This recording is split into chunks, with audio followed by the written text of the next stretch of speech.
Assalamu alaikum students. I'm your man Sibga. I create this YouTube channel for you people. My YouTube channel name is Physics with Sibga. Alright, and I create this YouTube channel for you people because you all know that our present condition of our country due to the COVID-19 government close all the educational institutes. That is why your college organized this platform for you people. I will upload here the FSC part 2 physics lectures. Alright, okay, today we will start chapter number 12 of second year physics, that is electrostatics.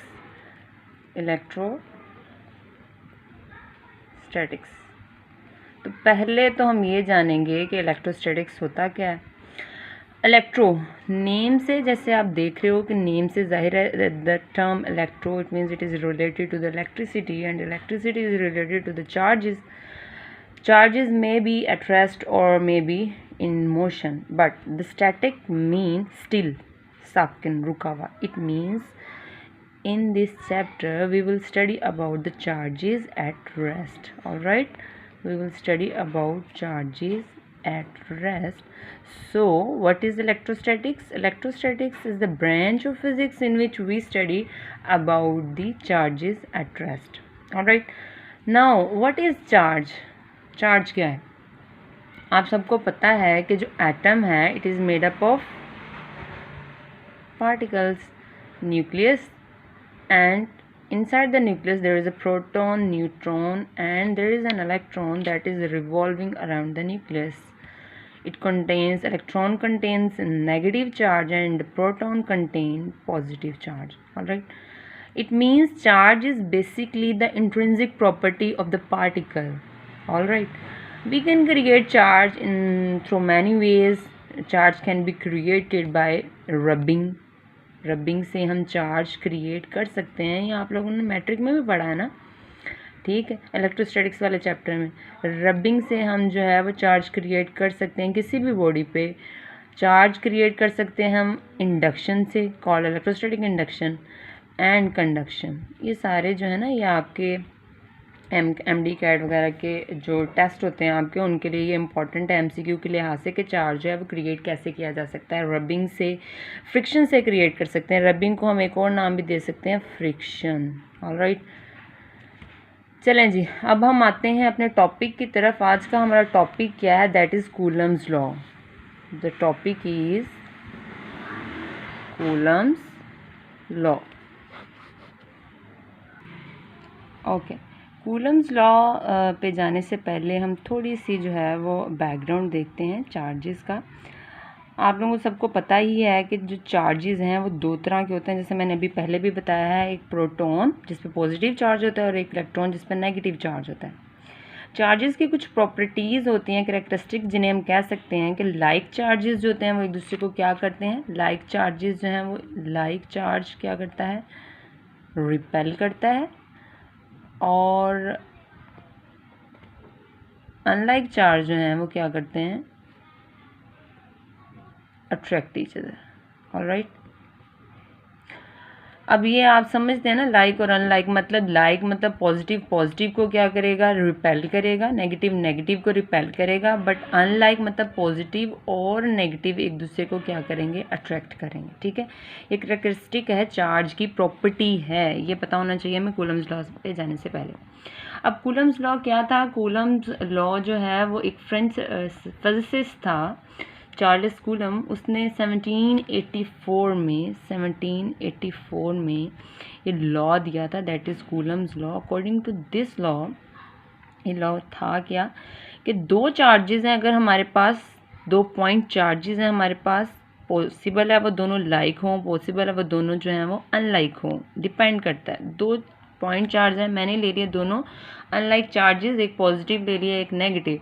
तो इन दोनों charges के दरमियान जो force of attraction है वो किस चीज़ पे depend करती है, फोर्स ऑफ अट्रैक्शन होगी ना, क्योंकि ये दोनों जो हैं वो अनलाइक चार्जेस हैं। अगर यहाँ पर हम ले लेते हैं दोनों लाइक चार्जेस, तो दोनों के दरमियान जो फोर्स ऑफ रिपल्शन है वो किस फैक्टर पे डिपेंड करती है, वो बताया था कूलम ने। ऑलराइट, तो कूलम कहता है द फोर्स ऑफ अट्रैक्शन और repulsion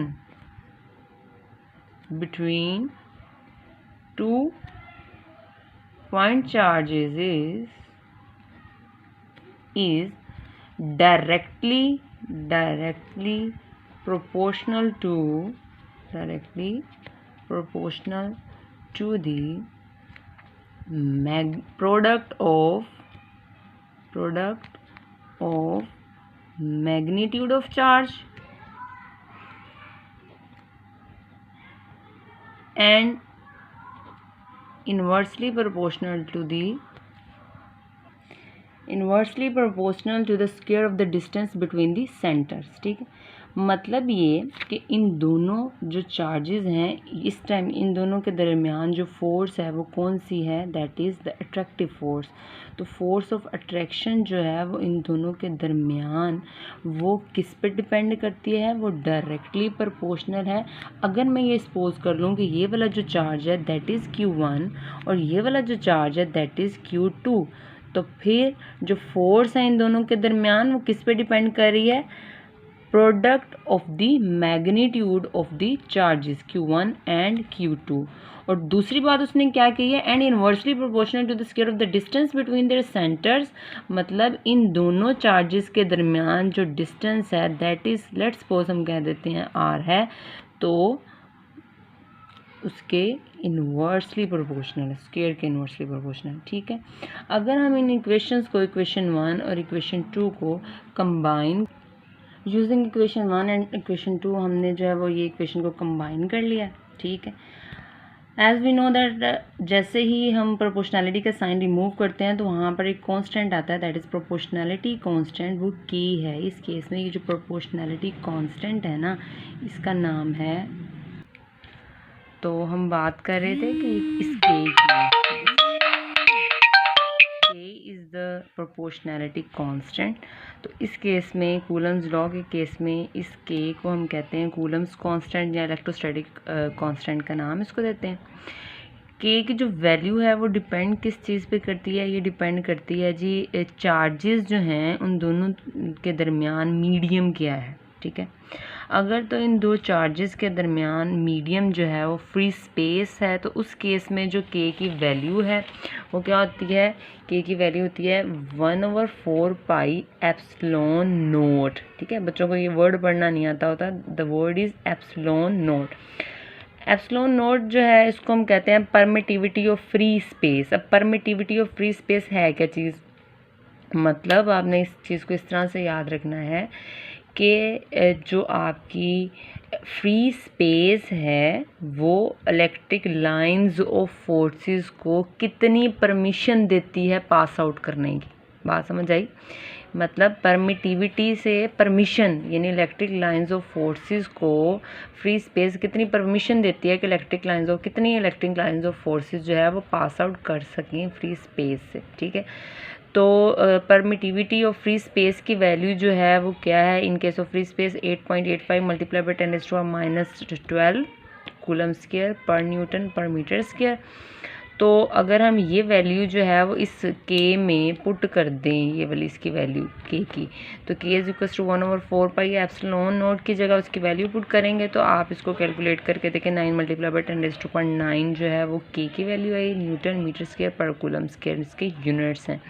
अगर यूनिट्स को आप चेंज कर लेते हो तो फिर ये वैल्यू में भी मतलब वेरी कर सकती है, तो इसलिए इन्हीं यूनिट्स में जो के की वैल्यू है वो 9 मल्टीप्लाई बाई 10⁻9 है, ये आपने याद रखना है।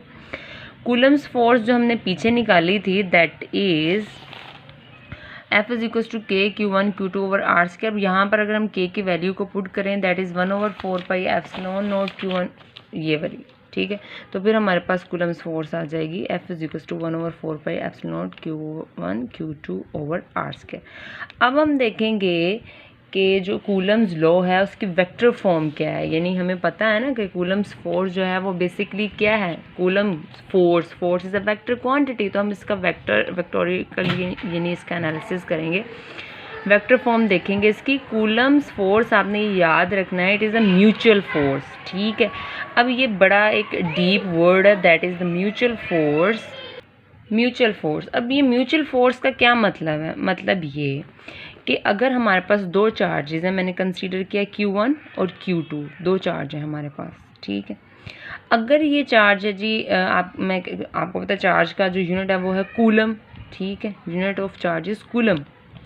अगर मैं ये कह देती हूँ ये 4 कूलम है और ये 6 कूलम है, ठीक है, ये 4 कूलम है और ये 6 कूलम है, दोनों जो हैं वो लाइक चार्जेस हैं, तो ये इसको ज़्यादा जो है वो फोर्स से रिपेल करेगा या ये वाला इसको ज़्यादा फोर्स से रिपेल करेगा, बच्चे सोच सकते हैं। अब चूंकि मैंने कह दिया कि Coulomb's force is a mutual force, मतलब ये कि ना तो ये इसको ज़्यादा ताकत से रिपेल करेगा ना ही ये वाला इसको ज़्यादा ताकत से रिपेल करेगा। क्यों? क्योंकि कूलम्स फोर्स की डेफिनेशन ही ये है कि it is the force that is directly proportional to the product of the charges, मतलब ये फोर्स म्यूचुअल फोर्स है, दोनों चार्जेस के मैग्नीट्यूड प्रोडक्ट के बराबर है, ठीक है। अब अगर प्रोडक्ट दोनों का जो आएगा उसी प्रोडक्ट से ये दोनों की जो यानी फोर्स है वो सेम होगी, वो इक्वल किसके है, मैग्नीट्यूड ऑफ द प्रोडक्ट के। हम ये नहीं कह सकते कि इसका मैग्नीट्यूड ज़्यादा है सिंगल का तो ये ज़्यादा इसको ताकत से परे धकेलेगा, नहीं, क्योंकि वो डिपेंड किस पे करिए, प्रोडक्ट ऑफ द मैग्नीट्यूड पे, ठीक हो गया। तो इसलिए हम कहते हैं कि कूलम फोर्स जो है वो म्यूचुअल फोर्स है। अगर आपको ये जो हमने पीछे ये पूरी डेरिवेशन की है इससे रिलेट करें, हम फर्स्ट ईयर में हमने एक टॉपिक किया था दैट इज़ ग्रेविटेशनल लॉ, ठीक है। उसमें हमने डिस्कस किया था कि everything in the universe attract every other body, ठीक है, हर चीज़ यूनिवर्स की दूसरी जो बॉडी है उसको अट्रैक्ट करे। जैसे हम कह लें कि सन है और अर्थ है, दोनों क्या करते हैं, सन और अर्थ जो हैं, आपको पता है अर्थ सन के इर्द गिर्द जो है वो क्या कर रही होती है, रिवॉल्व कर रही होती है, ठीक हो गया। अब ये सन है सपोज और ये अर्थ है, हमें पता है जो अर्थ है वो इसके इर्द गिर्द जो है वो क्या करती है, रिवॉल्व करती है। अब सन जो है वो लार्जेस्ट कह लें कि आपका स्टार है, बड़ा, सबसे ज़्यादा बड़ा, अर्थ जो है वो छोटी है। तो क्या मैं ये कह सकती हूँ, अब अकॉर्डिंग टू न्यूटन हर यूनिवर्स की चीज़ दूसरी चीज़ को क्या कर रही है, अट्रैक्ट कर रही है। अब ये चूंकि बड़ा है तो ये इसे ज़्यादा ताकत से खींचे, इस तरह तो ज़मीन को वैसे सन से कोलैप्स कर देना चाहिए, नहीं। ग्रेविटेशनल फोर्स होती है ना इस केस में, ऑब्जेक्ट मैसिव बॉडी के केस में ग्रेविटेशनल फोर्स की हम डिस्कशन करते हैं, चार्जेस के केस में हम इलेक्ट्रिक फोर्स को डिस्कस करते हैं। तो ये कॉन्सेप्ट ऐसा नहीं है, क्यों? क्योंकि हमने पढ़ा था कि जो ग्रेविटेशनल लॉ हमने पढ़ा था न्यूटन का, वो क्या था कि फोर्स जो है ग्रेविटेशनल फोर्स वो directly proportional product of the masses पे, याद आया, और इनवर्सली प्रोपोर्शनल है square of the distance between the centre. Same वही चीज़ है कूलम्स लॉ, लेकिन in this case we are talking about the charges, alright. तो इसी तरह जो है वो कूलम फोर्स क्या है, म्यूचुअल फोर्स है। अगर हम ले लेते हैं if we take charge Q1 and Q2, तो Q1 Q2 पे भी फोर्स लगा रहा है, बिल्कुल इसी तरह जिस तरह ये ज़मीन सूरज पे लगा रही है और सूरज ज़मीन पे लगा रहा है, दोनों एक दूसरे पे फोर्स लगा रहे हैं।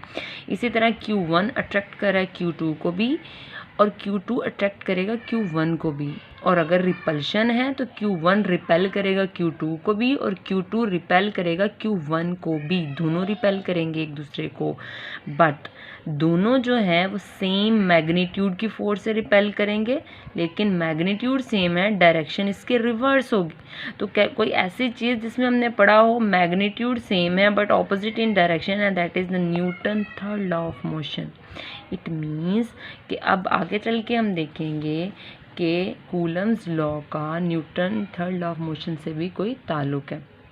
अब देखने की बात यह है कि अगर Q1 जो है वो एक्सर्ट कर रहा है फोर्स ऑन Q2, ठीक है, तो फोर्स को हम लिखेंगे 2-1, F21।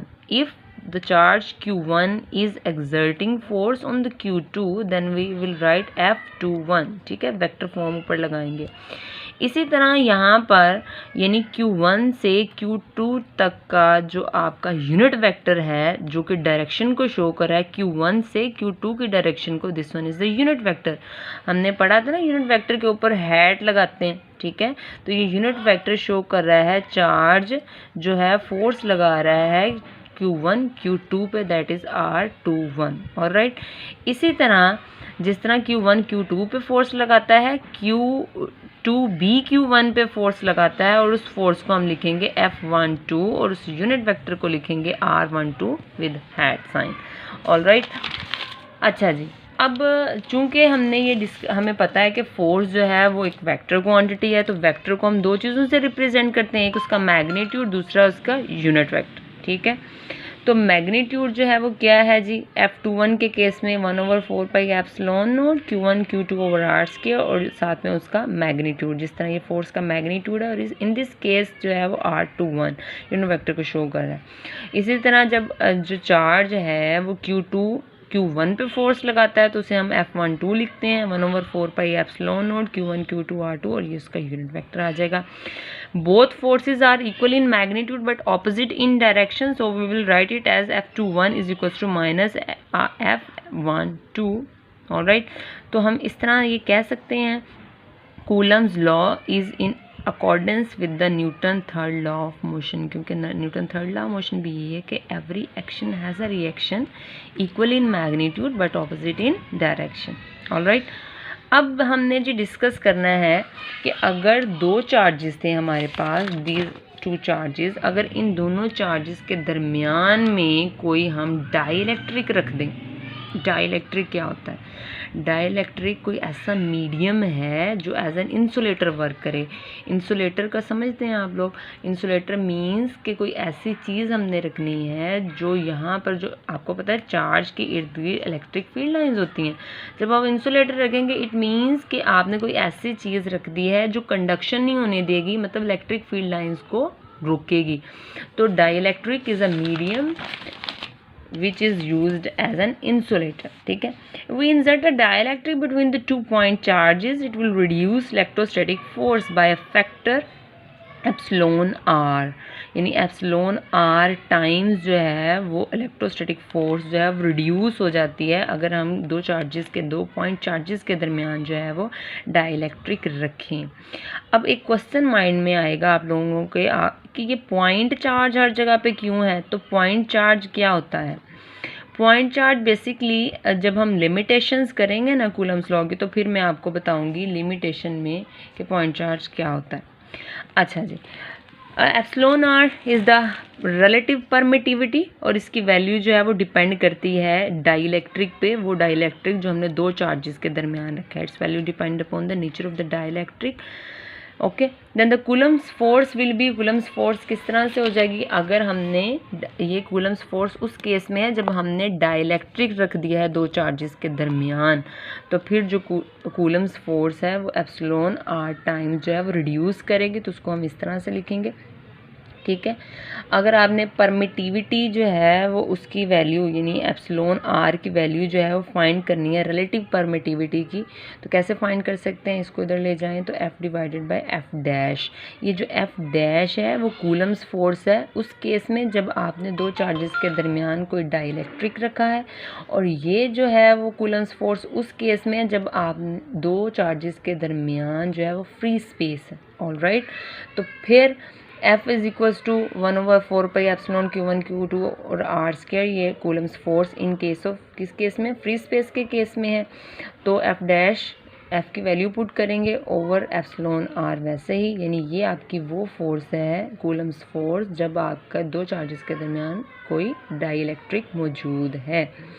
अब अगर आप इस इक्वेशन को देखें तो यहाँ से अगर एफ डैश को मैं इधर ले जाऊं, इट मीन्स कि जो आपकी Coulomb's force in case of free space है वो एप्सिलॉन आर टाइम्स हो गई है Coulomb's force in case of when there is a dielectric between the two charges.